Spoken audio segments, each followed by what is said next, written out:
नमस्कार, मैं हूं आपके साथ इंशा। नेशनल टुडे 24 पे आप सभी का एक बार फिर से स्वागत है। इसी बीच बता दें आपको एक बड़ी खबर। संसद सत्र के दौरान सांसद रमेश विदुरी द्वारा सांसद दानिश अली के लिए इस्तेमाल की गई अमर्यादित भाषा को लेकर पूरे देश में भूचाल सा आ गया है।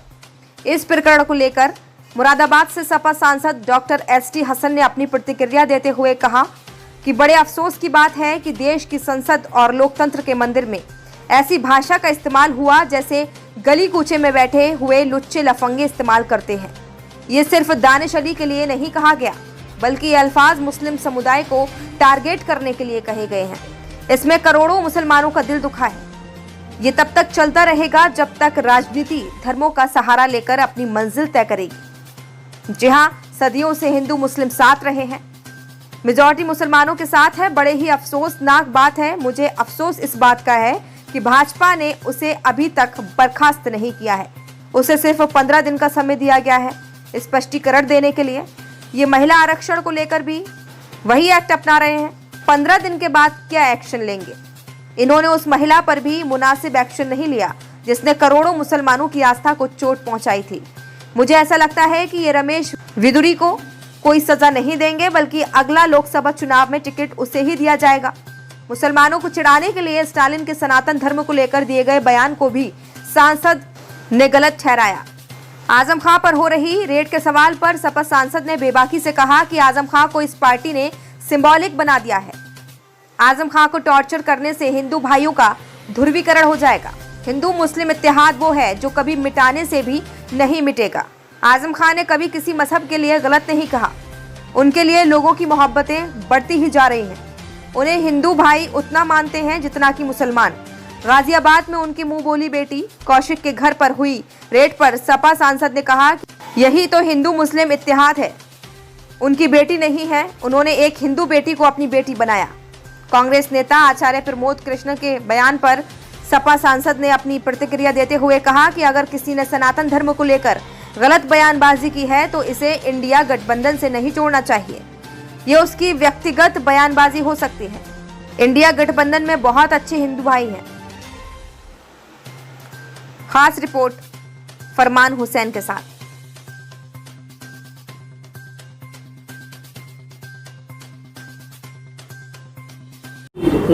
ठीक है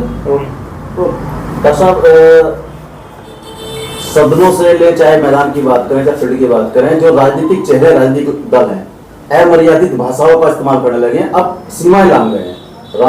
रमेश विदुरी की बात करें, चाहे स्टालिन, चाहे जो भी नाम है, नया रमेश विदुरी है।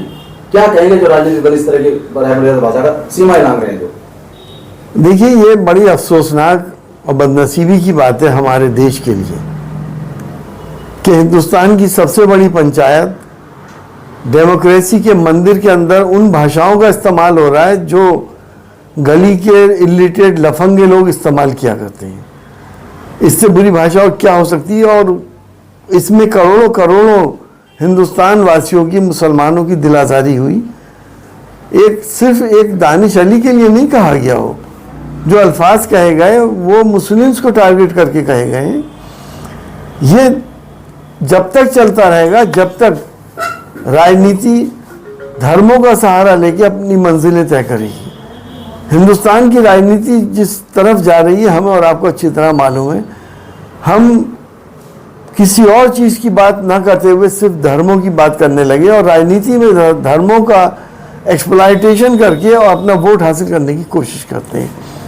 वो लोग जो ये समझते हैं कि हिंदू भाई मुसलमानों से नफरत करते हैं, वो अब धोखे में हैं। मेजॉरिटी हिंदू भाइयों की मुसलमानों के साथ हैं। हजारों साल से साथ रहते आए हैं, साथ जिएंगे, साथ मरेंगे। ये मेजॉरिटी ही आज मुसलमानों का सबसे बड़ी ताकत है। ये लोग सिर्फ चंद उन लोगों को ज़रूर खुश कर देंगे, मुसलमानों को गालियाँ बक्के, जो खुद मुसलमानों से नफरत करते हैं। तो मैं तो इस बात को मानता हूँ कि अब ये सब कुछ हुआ, अफसोसनाक हुआ। उससे ज़्यादा अफसोसनाक बात यह है कि उस आदमी को बर्खास्त नहीं किया गया अभी तक पार्लियामेंट से। बीजेपी ने उसको 15 दिन की मोहलत दी है कि नोटिस दिया है कि उसका जवाब दे। ये वही टैक्टिक्स हैं जो ये वुमेन रिजर्वेशन बिल के ऊपर कर रहे हैं, 10 साल के बाद क्या होगा, अब 15 दिन के बाद वो क्या जवाब देंगे, उसके बाद क्या ये उस पर एक्शन लेंगे, सबको मालूम है। क्योंकि इन्होंने एक उस लेडी के खिलाफ भी एक्शन नहीं लिया, मुनासिब एक्शन नहीं लिया, जिसने हमारे प्रॉफिट सल्लल्लाहु अलैहि वसल्लम की शान में गुस्ताखी की थी और जिसका प्रोटेस्ट तमाम दुनिया में हुआ था और हिंदुस्तान की इमेज पूरी दुनिया में डाउन हुई थी।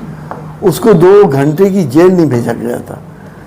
तो मुझे तो ये लगता है कि भदौड़ी को ये ना तो कुछ सजा देंगे, बल्कि ये भी हो सकता है अगला टिकट भी उसी दिया जाएगा मुसलमानों को चढ़ाने के लिए और फैनेटिक हिंदुओं को पोलराइज करने के लिए। मेरा सवाल स्टालिन और उनको भी डी राजा को लेकर भी था। उन्होंने धर्म को खत्म करने की बात कही है, इधर मुस्लिम्स को लेकर कही है। देखिए एक सजा एक तरह जैसी होनी। देखिए जो बात उन्होंने कही है वो भी हम गलत मानते हैं और वो भी दिल आज़ारी है उस करोड़ों लोगों की आस्था जिनकी इसके अंदर है, उनकी आस्थाओं पे जिन लोगों ने चोट करी है वो बिल्कुल गलत है। लेकिन एक सभ्य समाज में ये बिल्कुल नहीं होना चाहिए। स्टालिन के बेटे ने या जिसने भी ये बात कही है वो जनरल पब्लिक में कही है। जनरल पब्लिक में उस बातों का इतना संज्ञान नहीं लिया जाता जितना पार्लियामेंट का होता है। एक सवाल गया वो था, आजम खान साहब की बात करें या और 2-3 जगह रेड हुई है लंबे समय तक, उसके बाद इनके आप इनके रिलेटिव हैं यहाँ मुरादाबाद में, उनके यहाँ रेड हुई है, ये क्या मैसेज है इस तरह की रेड का, क्या मैसेज? देखिए आजम खान साहब को इस पार्टी ने एक सिंबॉलिक बना दिया है कम्युनल पॉलिटिक्स का, और उनके ऊपर जो भी टॉर्चर करेंगे ये शायद ये समझते हैं उस टॉर्चर करने से हिंदू वोट पोलराइज होगा। इन्होंने हमारे हिंदू भाइयों को न जाने क्या समझ रखा है, जबकि आपने देखा है कि ये वो तहजीब है प्यार मोहब्बत की, हिंदू मुस्लिम इत्तेहाद की, जो इनके मिटाने से ना मिटी है और ना मिट सकती है। क्या इससे जैसे रेड हो रही है जो खासकर मुस्लिम तबके की बात करें या समाजवादी जुड़े मुस्लिम तबके की बात करें, क्या इसका बेनिफिट समाजवादी पार्टी को होगा? देखिए उनके लिए हमदर्दियां और बढ़ती जा रही हैं। जितना लोग उनको टॉर्चर कर रहे हैं, जनता में सिर्फ मुस्लिम ही नहीं हिंदू भाइयों की भी हमदर्दियां उनके साथ बहुत हैं। समाजवादी पार्टी के अपने कद्दावर नेता आजम खान साहब ने कभी मजहब के बारे में या किसी के मान्यताओं के बारे में कभी की बुरा भला किसी को नहीं कहा। उनके मानने वाले, उनको मोहब्बत करने वाले हिंदू भाई भी उतने ही हैं जितने मुसलमान। एक नया नाम और जुड़ गया है, कोई कौशिक लड़की है गाजियाबाद की, वो आजम खान साहब की बेटी का नाम, उनके यहाँ भी रेड पड़ गई। एक मतलब देखिए ये तो आपको सोचना चाहिए कि आजम खान साहब ने एक हिंदू लड़की को अपना बेटी बना रखा है, क्योंकि आजम खान साहब के पास कोई बेटी नहीं है। ये भी तो हिंदू मुस्लिम इत्तेहाद की एक पहचान है। क्या ऐसे शख्स को हिंदू मुस्लिम के नाम पे टॉर्चर किया जाना मुनासिब है? सर डॉक्टर साहब सवाल ये है कि कांग्रेस के नेता आचार्य प्रमोद कृष्णा उन्होंने परसों हरिद्वार में एक बयान दिया है कि जो सनातन धर्म को बुरा कहेगा, जो उस पर उसको लेकर गलत बयानबाजी करेगा, उसे इंडिया गठबंधन में रहने का कोई हक नहीं है। देखिए अगर किसी ने बुरा कहा है तो इससे इंडिया गठबंधन को नहीं जोड़ना चाहिए। इस देश के अंदर 140 करोड़ लोग रहते हैं, मुख्तलिफ मजहबों के मानने वाले रहते हैं, मुख्तलिफ मान्यताओं के मानने वाले रहते हैं। उन्होंने अपनी इंडिविजुअल कैपेसिटी में ये बात कही है, क्योंकि उनकी पार्टी ने भी इसको डिनाई कर दिया और वो लोग भी हिंदू हैं। और इंडिया गठबंधन के अंदर बहुत अच्छे हिंदू मान्यता वाले हिंदू नेता हैं। तो उन्होंने अगर ये बात कही अपनी पर्सनल कैपेसिटी के अंदर